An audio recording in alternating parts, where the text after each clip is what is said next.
Bentornati sul nostro canale.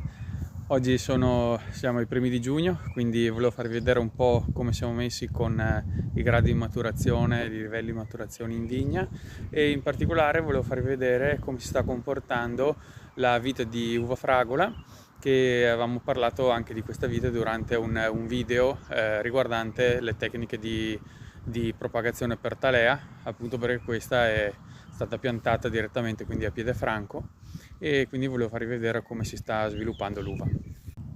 Questa è la pianta, quindi è una pianta ancora abbastanza giovane, però siamo arrivati in fase di produzione.